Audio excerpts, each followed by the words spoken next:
काय सांगताल धनगर समाजाच्या अधिवेशनाबद्दल काय सांगताय ते धनगर समाजाचं अधिवेशन घेतलं त्याच्याबद्दल धनगर समाजाच्या कार्यकर्त्यांचे आणि आयोजकांचे आभार मानतो.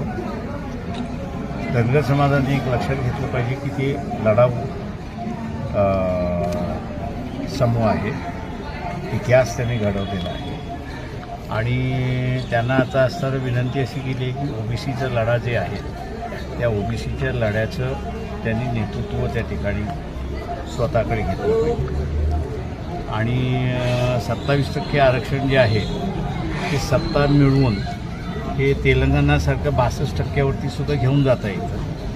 धनगर समाजाचं जे आदिवासी समाजामध्ये जी मागणी आहे, काही उत्साही कार्यकर्ता हायकोर्टामध्ये गेले आणि हायकोर्टातून सुप्रीम कोर्टामध्ये गेले तेव्हा सुप्रीम कोर्टाने निर्णय असा दिला की धनगर आणि धनमट हे दोन वेगवेगळे आहेत. त्याच्यामुळे तो मार्ग संपलेला आहे.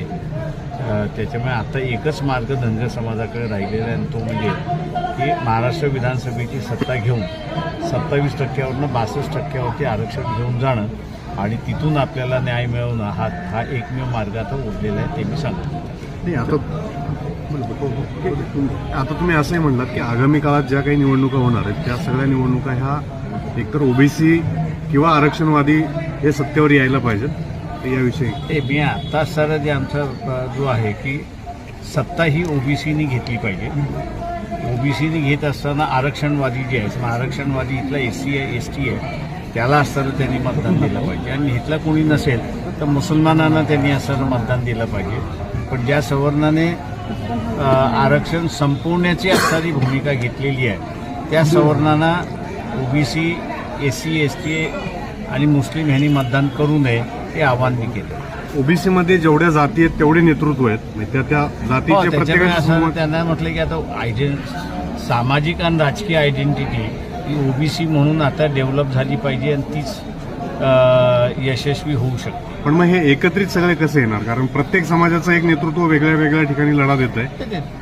मायांदानं कॉल दिला की एकत्र येतील असं माझं स्वतःचं म्हणणं असेल. धनगर समाजाचं अधिवेशन आहे आणि तुम्ही या व्यासपीठावर येऊन भाषण केलेले बोललेलं आहात. तुम्ही काही नेतृत्व या सगळ्या समाजाचं ओबीसीचं नेतृत्व मीच करतोय दुसरं कोणीच करत नाही.